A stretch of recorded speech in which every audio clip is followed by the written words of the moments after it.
Hello नमस्ते जय जोहार। मेरा नाम है भोजराज बारले और आप सबका स्वागत है हमारे चैनल नव अभियान छत्तीसगढ़ में। आज के हमारे जो मेहमान हैं वो हैं प्रसिद्ध समाज सेवी श्री प्रमोद जैन जी। सर आपका बहुत बहुत स्वागत है हमारे चैनल पर। जी नमस्कार, बहुत बहुत धन्यवाद। सर अपना एक संक्षिप्त परिचय दीजिए हमारे दर्शकों को। मैं प्रमोद जैन, मेरा जन्म स्टेशन मरोदा में हुआ और छोटे से ग्राम से अपनी शुरुआत की हमने। बचपना मेरी जन्मभूमि स्टेशन मरोदा ही है।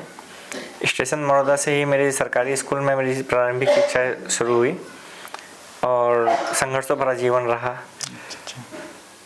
धीरे धीरे सेवा के क्षेत्र में हम काम करते रहे। बचपन से ही बचपना था उस समय, प्राइमरी स्कूल में थे तब जाते थे, पैदल जाते थे स्कूल। उसके बाद फिर मिडिल स्कूल में भी वही गवर्नमेंट स्कूल में, सरकारी स्कूल में ही हमारी शिक्षा हुई और 9-10 में मैं शहीद स्मारक स्कूल था हमारा मरोदा में, उसमें हुई मेरी। फिर कल्याण कॉलेज में मेरा मतलब बीकॉम फाइनल तक हमने फिर कल्याण कॉलेज और कृष्णा कॉलेज से बीकॉम फाइनल किया मैंने। जी ठीक। तो सर समाज सेवा के क्षेत्र में कब से कार्य कर रहे हैं आप? बचपन में मतलब एक ऐसा उत्साह रहता था कि कोई कुछ हो जाए तो तुरंत दौड़ के करना, किसी के लिए भी दौड़ जाना। हमारी दुकान मेन रोड पे थी मरोदा स्टेशन में ही, रेलवे फाटक के पास। तो कोई गिर जाता था उसको दौड़ के उठाना। छोटे थे हम लोग उस समय और पैदल स्कूल जाते थे तो रास्ते में कुछ भी होता, जैसे कोई गाय कोई चोटिल हो गई एक्सीडेंट में या किसी चीज़ में, तो फिर हम जाके उसका ट्रीटमेंट करते, कुछ भी करते, मतलब सेवा करते। किसी को पकड़ के लेके आते बड़े व्यक्ति को कि इसको ऐसा करना है। और फिर स्कूल जाते हैं तो स्कूल में डांट भी पड़ती कि लेट हो गए, क्यों लेट हुए। फिर ऐसा देखते देखते कुछ टीचरों ने हमें देखा कि भाई ये ऐसा करते हैं इसलिए लेट हो जाते हैं कभी कभी। तब फिर उनका भी सपोर्ट फिर हमें मिलने लगा धीरे धीरे। अच्छा, ठीक ठीक ठीक। तो सर मुख्यतः किस क्षेत्र में, जैसे समाज सेवा भी हम देखें तो बहुत तरह के होते हैं जी, तो मेनली किस क्षेत्र में काम करते हैं आप? मैं लगभग जैसे पुरानी संस्कृतियों के पीछे काम करता हूँ। जो संस्कृति लुप्त हो चुकी है उसके लिए भी हम लोग ट्रेनिंग देते हैं, उसको सिखाते हैं। गौ सेवा में भी करते हैं हम लोग। दिव्यांगों के लिए काम करता हूँ, दिव्यांगों को रोजगार देने का काम करते हैं हम लोग। सर अपना पारिवारिक पृष्ठभूमि के बारे में ज़रा बताइए। मैं प्रमोद जैन, मम्मी पापा रमेश चंद जैन, विमला देवी जैन। हम 2 भाई थे। 1994 में डोंगरगढ़ से लौटते समय मेरे भाई का एक्सीडेंट हुआ जिसमें वो नहीं रहे और उसके बाद से हमारा संघर्ष और कठिनाइयों से गुजरने लगा। मतलब हम चारों तरफ से हताश हो चुके थे, मम्मी पापा और मैं बस इकलौता बचा। उसके बाद दुकान देखते, स्कूल जाते, ऐसे करते करते समय पास हो रहा है। उसके बाद मेरा 1994 की घटना है जो एक्सीडेंट हुआ, जो डोंगरगढ़ से लौटते समय भाई का एक्सीडेंट हुआ। उसके बाद से हमारा जीवन एकदम तहस नहस हो गया, मान के चलते हैं। और मम्मी पापा का स्ट्रगल, मेरा फिर पढ़ाई लिखाई 12th में था उस समय। मैं एग्ज़ाम देने ही नहीं जा रहा था कि एग्ज़ाम दूँ नहीं दूँ, वैसा था। फिर मेरा एक दोस्त आया सुरेंद्र करके, बोला नहीं भाई चल तू, जो होगा देखा जाएगा। फिर हमने एग्ज़ाम दिया और क्लियर भी कर लिया उस समय। उसके बाद करते हुए हम लोग आगे बढ़े हैं। 94 के बाद करते करते 12th कर लिया मैंने, फिर ये किया, फिर कॉलेज किया और उसके बाद ऐसे ही करते हुए चल ही रहा था जैसे तैसे और काम करते थे और चल रहा था। उसके बाद 2008 में मेरी शादी हुई और 11 जनवरी 2013 को मेरे साथ एक दुर्घटना घटी जिसमें मैं वॉशरूम में चक्कर आके गिर गया। तो मेरी स्पाइन C3 C4 डैमेज हो गई और एक हिप भी डैमेज हुआ साथ में। उसके बाद जैसे मेरे मम्मी पापा पे मतलब एक गाज गिर गई, वैसा हो गया उनके लिए कि वैसा बड़े भाई के साथ हुआ, इसके साथ ऐसा हो गया। अब आगे पीछे करने वाला कोई नहीं, 2.5 साल का मेरा बेटा था। तो मम्मी पापा बुजुर्ग होने के बावजूद मेरी सेवा में लग गए, सब कर कुरा के जितना भी हुआ जैसे करके मेरा इलाज करवाए उन्होंने। उसके बाद भी मेरे को डॉक्टर ने 1% उम्मीद नहीं दी कि ये बचेगा भी, की कोई गारंटी नहीं थी। करते करते हम लोग फिर बेड पे आ गया। मैं 2 साल बिल्कुल बेड पे ही लेटा रहा, कुछ नहीं। तो फिर डॉक्टर सागर आए, शोभित सागर, उन्होंने मेरा ट्रीटमेंट किया, फिजियो कराया उन्होंने। फिजियो से मैं धीरे से मतलब थोड़ा सा हाथ वाथ हिलने लगा, मेरा पैर थोड़ा सा मूवमेंट करने लगा। पर अभी भी मैं दूसरे पे ही निर्भर हूँ। मतलब ना मैं अपने हाथ से खा सकता हूँ, ना डेली की रूटीन कर सकता हूँ, इसके लिए भी मुझे दूसरे पे निर्भर रहना पड़ता है। ठीक ठीक। तो सर जैसे शुरुआत के दिनों की आपने बताया अपने जर्नी के बारे में, उसके बाद अभी मिड का भी आपने बताया कि हादसा कैसे हुआ, उसके बाद कैसे आप फिर से उठे, फिर से हौसला आया, तो इसके बाद समाज सेवा में वापस से कैसे आप मतलब चढ़ के आए और फिर कार्य करना चालू किया आपने?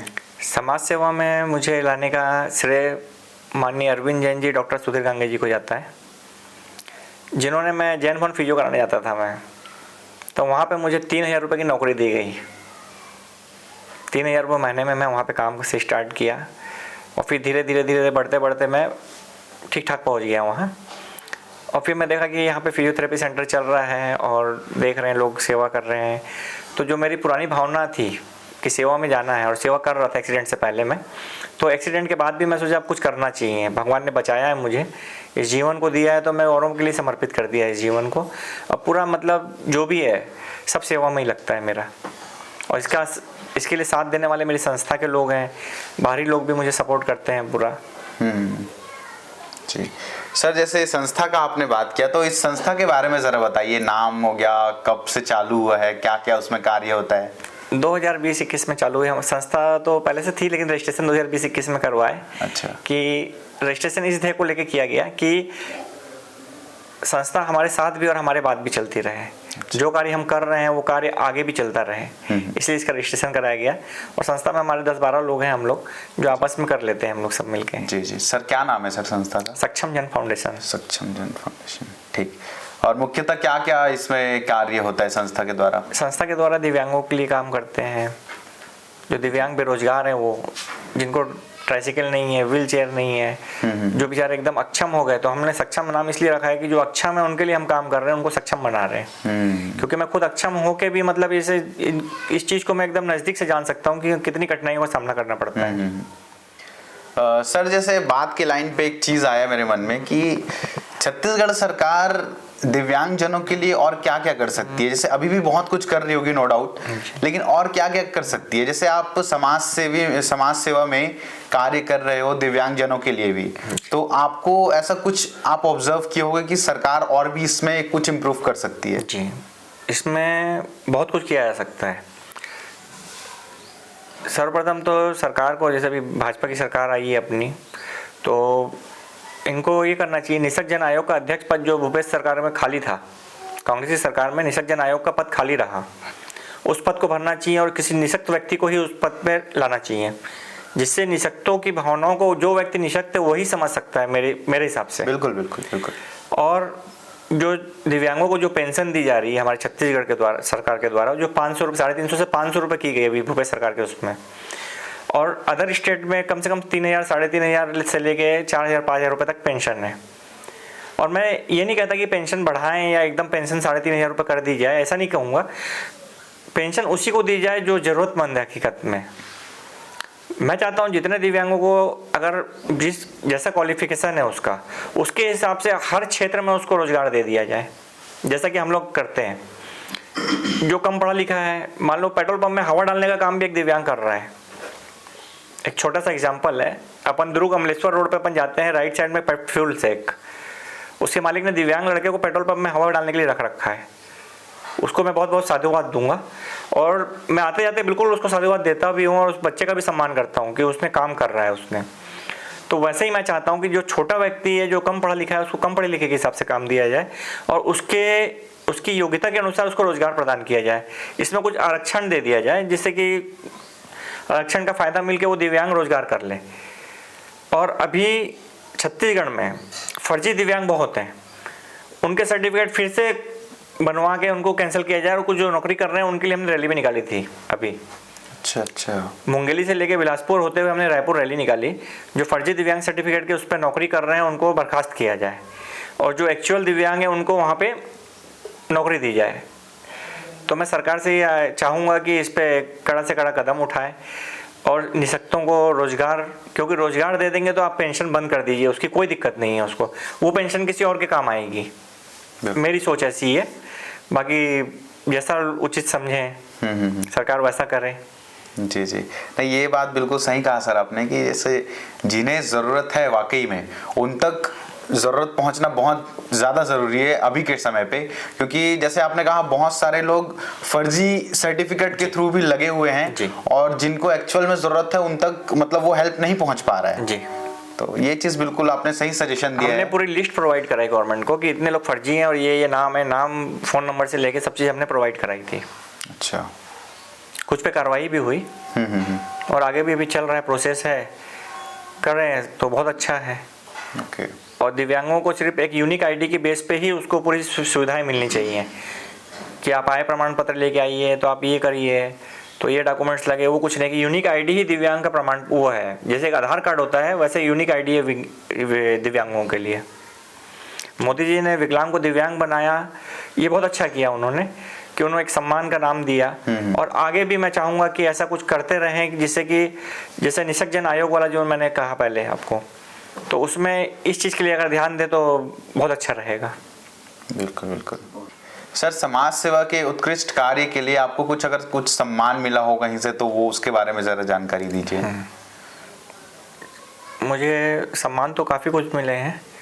छत्तीसगढ़ सम्मान है, दानवीर भामाशाह सम्मान है, छत्तीसगढ़ गौरव सम्मान है, मिस्टर छत्तीसगढ़ सम्मान है, कुछ राष्ट्रीय पुरस्कार भी मिले हैं मुझे।